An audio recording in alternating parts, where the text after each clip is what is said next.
Good morning po. Kamusta na po kayo?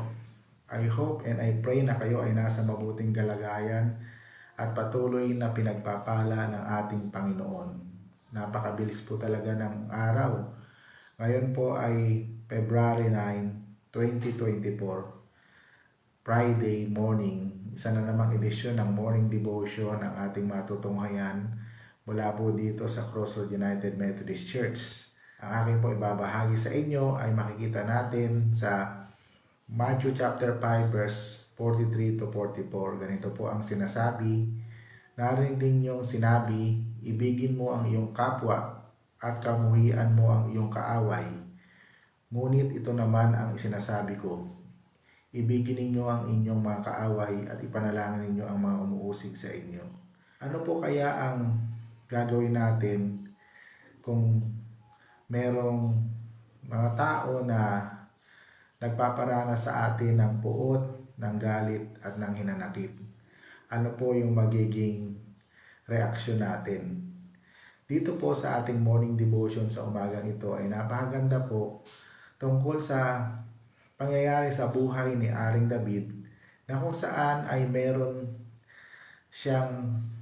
tao na gumagawa sa kanya ng mga bagay na ito. Ito po ay walang iba kundi si Haring Saul na kung saan nandoon yung puot, yung kanyang pagkagalit ay yung hinanakit o yung tinatawag na PGH.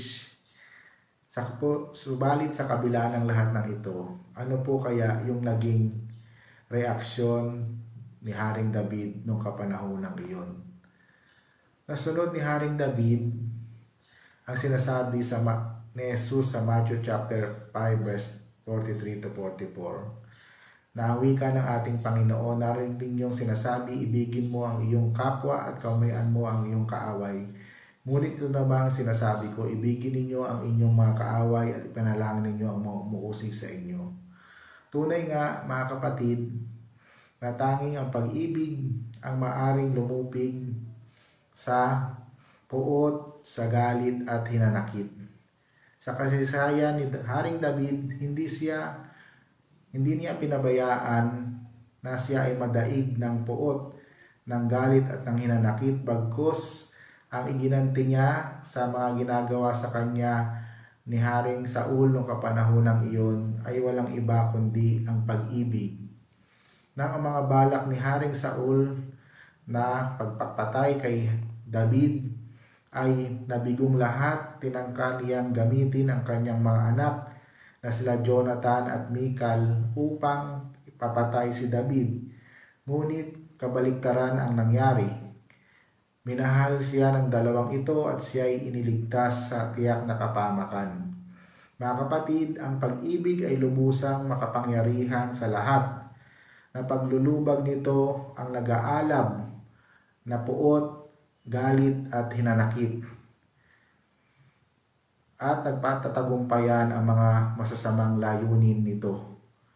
Nang masawi si Haring Saul, mga kapatid, si Haring David bilang hari ng Israel ang humalili sa kanya.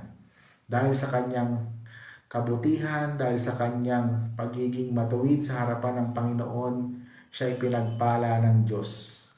Ang pagtatagumpay ni David ay pagtatagumpay ng pag-ibig laban sa puot, sa galit at hinanakit. Ang pagiging hari ni David ay pagtatagumpay ng kabutihan laban sa kasamaan. Kaya nga ngayong panahon ng laban, panahon ng pag-ibig, nawa ay patuloy na maghari sa atin ang pag-ibig tulad ng ginawa o pinarana sa atin ng ating Panginoon na sa kabila na tayo ay hindi karapat-dapat, minahal niya tayo, kaya naman patuloy din nating ipahayag, ipadama, ipakita ang pag-ibig sa ating kapwa, sa mga kapatid natin at lalong higit sa mga hindi kaibig-ibig. Tayo ay dumako sa prayer time para sa ating morning devotion sa umagang ito. Tayo manalangin. Aming Diyos na makapangyarihan sa lahat, salamat po dahil napakabuti mo sa bawat isa sa amin.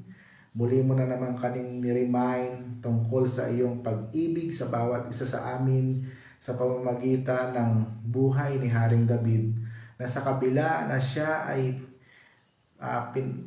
pilit na ibinabagsak, sinasaktan at binantaan pang papatayin, ay hindi siya gumanti, hindi siya nagalit, hindi siya gumawa ng masama, dahil nandoon yung kanyang pag-ibig na siyang lumupig sa puot, sa galit at hinanakit ni Haring Saul noong kapanahonang iyon. Alam namin na hindi ito madaling gawin, subalit tulungan nyo kaming maisagawa namin ito, at ikaw ang patuloy naming maranasan sa aming mga buhay. Salamat po, Panginoon, sa lahat ng mga nanonood, nakikinig sa mga oras na ito. Ano man po ang panalangin ng kanilang puso, patuloy niyo po silang pagpalain. At ganoon din po sa mga kapatid namin na humihingi ng magandang kalusugan. Ako po ay nagpipray in the name of Jesus, pagalingin niyo po sila sa kanilang karamdaman upang minsan pa makita nila kung gaano kakabuti, kung gaano ka katapat. Patnubayan niyo po kami sa kabuuan ng araw na ito. Ngayon po ay holiday dito po sa Pilipinas. Nawa ang araw na ito ay magamit namin sa kapaki-pakinabang, kalugod-lugod sa iyong banal na harapan. Marami pong salamat, dakilang Diyos. Ito po ang aming panalangin sa pangalan ni Jesus na aming Panginoon. Amen. Yan, natapos na naman tayo sa isa namang morning devotion para sa umaga ito ng Friday. Lagi po nating tatandaan, mahal tayo ng Diyos, kaya dapat din tayong magmahal sa iba at lalo tigit sa mga kapatid natin na hindi nakakakilala sa Kanya. Mula po dito sa Crossroad United Methodist Church, God bless everyone. Paalam!